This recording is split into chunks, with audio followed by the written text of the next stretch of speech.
For centuries, Wakanda had hidden itself from the world, guarding its secrets, its vibranium, and its pride. But peace, as King T'Challa learned, is never permanent, not even for kings. After the wars that tore Earth apart, after the loss of allies and the fading of hope, he stood atop Mount Bashenga and gazed beyond the skies, wondering if humanity's future was written not on Earth, but among the stars. When the Avengers disbanded and Earth's mightiest heroes went their separate ways, Wakanda thrived in silence. It became more than a nation. It became the heart of innovation, a beacon of unity in a fractured world. But T'Challa had seen too much to believe that isolation could last forever. The threats that once came from the stars, Thanos, the Chitti Celestials, proved one truth. Earth was no longer alone in the universe. It was time for Wakanda to step beyond these stars. The journey began not with weapons, but with diplomacy. T'Challa believed that strength meant nothing without purpose, and purpose meant nothing without peace. His vision was simple, yet revolutionary. A galactic alliance, a council of worlds built not on conquest, but cooperation. And Wakanda would lead it. To some, it sounded impossible. To others, divine. Using new vibranium technology and the genius of Shuri, Wakanda developed the first interstellar transport core, a ship capable of folding space itself. When it launched, it wasn't a weapon, it was an invitation, a message broadcast across galaxies, speaking not of dominance, but unity. I am T'Challa, son of Tchalla, King of Wakanda. We come not to rule your stars, but to walk among them in peace. The universe listened. One by one, envoys responded. Some curious, some cautious, others deeply afraid. From the Kree Empire came suspicion. From the Nova Corps, respect. And from the remnants of Asgard, now refugees on a distant moon, came gratitude. But not all were pleased. The Shi'ar Empire, proud and unyielding, saw Wakanda's rise as a challenge to their dominion. And in the shadows of a dying world, a new warlord whispered, "The Panther seeks to unite the stars. Then we shall tear them apart." T'Challa's mission was not merely diplomacy. It was survival. He traveled across worlds, the desolate ruins of Xandar, the frozen rings of Titan, the glowing spires of Hala. Everywhere he went, he found fragments of civilizations shattered by endless wars. He offered them something they had long forgotten: trust. The Panther's words spread like fire through cold space. But peace is never welcomed by all. The Galactic Alliance was attacked before it could even begin. An armada carrying the banner of the Shadow Empire descended upon the Wakandan fleet. Their leader, General Zalor, a warlord born from chaos, declared that the age of unity was over. What followed was not just a battle for survival, but a test of T'Challa's belief that peace could stand against power. In the depths of space, the vibranium-forged ships of Wakanda clashed with alien destroyers. Energy bursts lit up the void. T'Challa fought not as a king behind walls, but as a warrior among his people. He led from the front, his suit glowing with the energy of 1,000 suns. Shuri's voice echoed through his comms. "Brother, the shields are failing." "I know," T'Challa replied, "but so is their will." With a single command, he activated the Heart of Bast, a weapon not of destruction, but restoration. It released a wave that disabled weapons, calmed energies, and forced both sides into stillness. The battlefield went silent. No ships fired, no blades clashed. For a moment, even war itself bowed before the will of the Panther.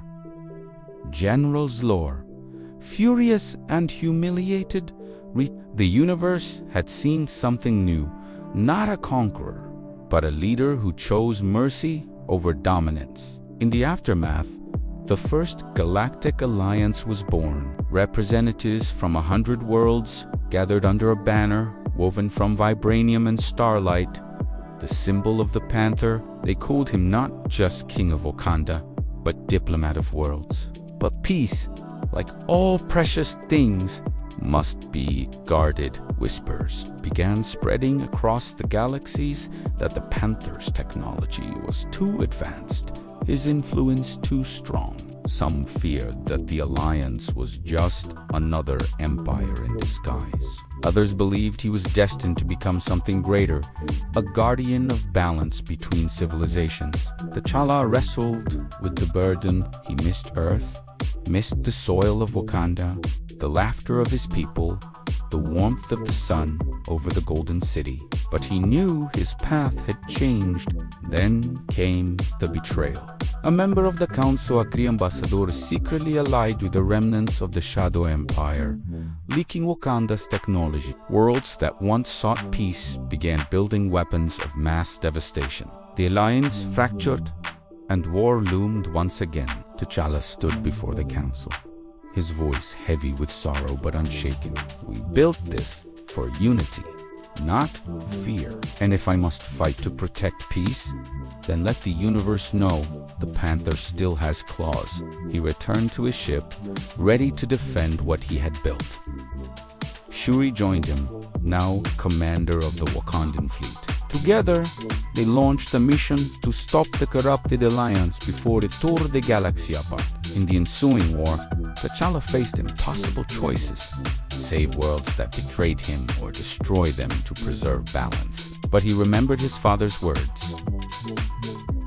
A true king fights not for his throne, but for his people. So he chose mercy, even when it cost him everything. The final battle was fought above a dying star. T'Challa faced General Zlor once more, now infused with stolen vibranium energy. The clash was titanic claws against chaos, honor against hatred. The star trembled as their energies collided, threatening to consume everything around them. Zlor sneered. "You think peace is strength? You think mercy will save them?"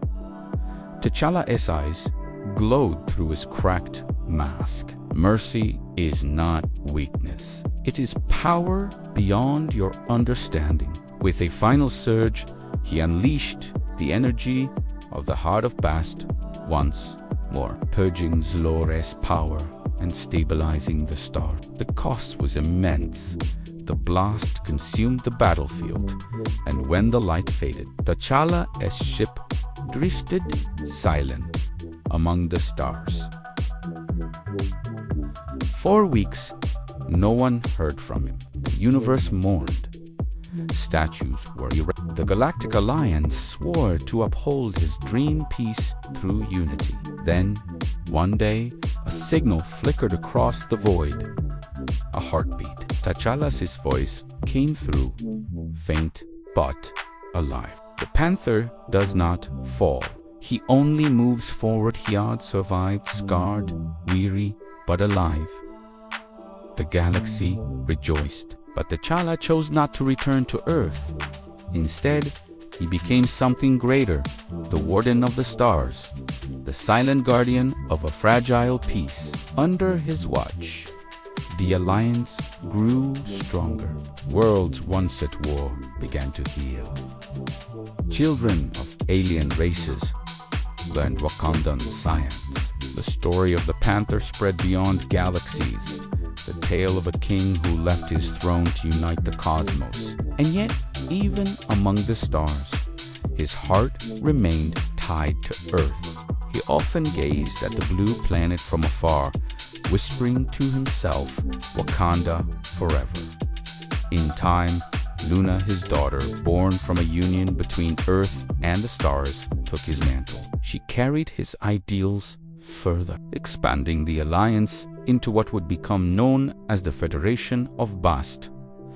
an interstellar society rooted in justice, compassion, and respect. Songs of the Panther's diplomacy echoed across time. Generations later, his legend endured. Some called him a king, others a god. But those who truly knew his story understood he was simply a man who refused to let division define destiny. The final words carved into the monument of Tchalla on the capital world of the Alliance read, "He taught us that power means nothing without peace, and peace means nothing without courage."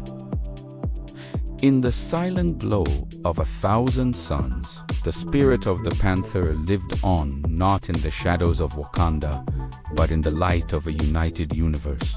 Because T'Challa's greatest victory was never the wars he fought, it was the peace he created among the stars.